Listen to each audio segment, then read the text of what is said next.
Genre. What is it anyway? Basically, genre aims to categorize stories into various groupings. This can help an audience discover new movies similar to the type of stories that they know they like already. Of course, there are movies out there that have been dubbed genre benders, meaning that they draw upon more than just one genre or don't fit the mold of previous movies in that same category. But what is it exactly that makes a movie a certain genre to begin with? By examining actors who have worked repeatedly in the same genre, we can begin to break down this existential question. Charlie Chaplin, a pioneer of comedy during the silent era. There's no argument in saying that the comedy genre is ever reliant upon the performances of its actors. Chaplin had an immediately recognizable screen persona, where he would make use of his wildly expressive face, twitchy physical movements, and memorable appearance. Chaplin would utilize this in most films he starred and directed in, as he assumed the persona known as the Little Tramp, in which he wore baggy suits, a bowler hat, and sported a miniature mustache. All in all, a Charlie Chaplin film would not be as funny without Charlie Chaplin. Roughly 100 years later, comedy still follows the same basic rules. Get yourself a funny-looking dude or dudette and put them in a rather interesting situation, allowing chaos to ensue. It can also allow for somewhat creepy situations to transform into absurd comedy, as long as you attach a little sympathetic innocence to the character. Can't stay. Baby, it's cold outside.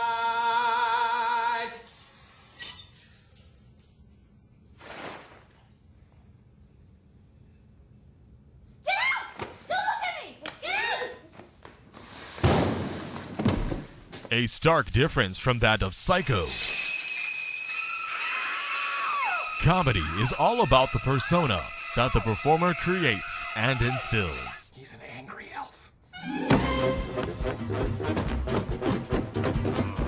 Look at you!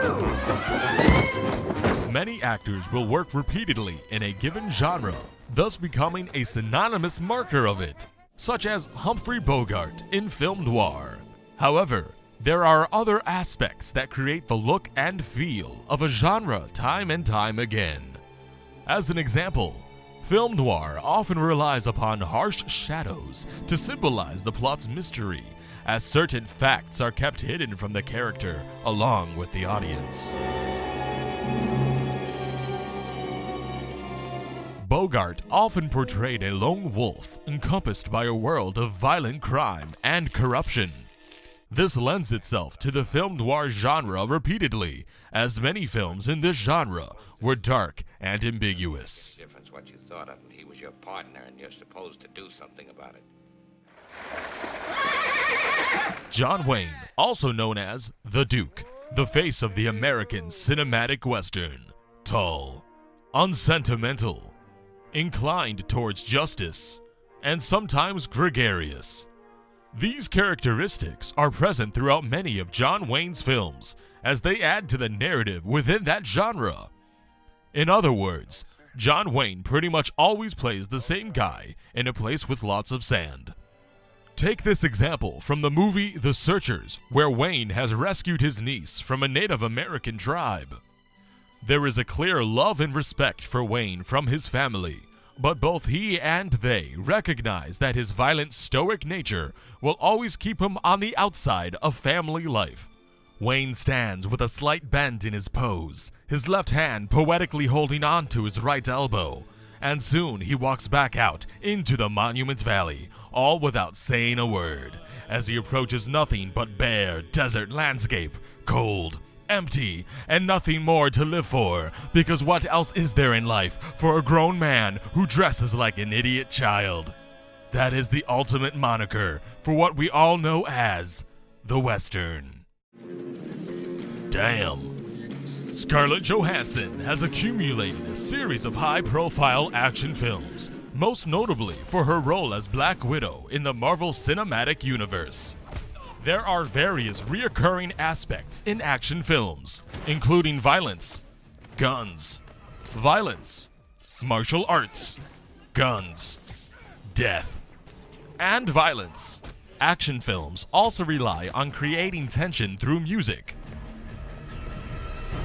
fast edits, and camera shots that place you in the middle of the fight. Since Scarlett Johansson has appeared in many other film genres besides action, this proves that the action genre has certain conventions that actors and storytellers must adopt in order to successfully navigate and produce an action film. So there you have it.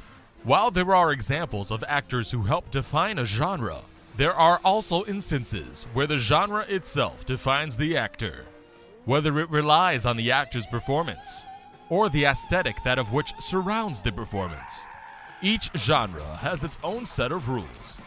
If you dress up Will Ferrell to look like John Wayne, it's funny. And if you dress up John Wayne like a superhero, it's also funny. Whether it's a goofy thespian or a chiseled stud, placing the right actor in the right role is a crucial decision, as they can not only influence the character, but also the genre as a whole. The ultimate goal of a genre is to elicit specific feeling, be it comedic, Santa. melancholy, Have to be something? Well, you're a friend of mine, but when a man from the homicide squad just drops in at 2 o'clock in the morning, I kind of... excitement, and so on. This is what makes a genre a genre.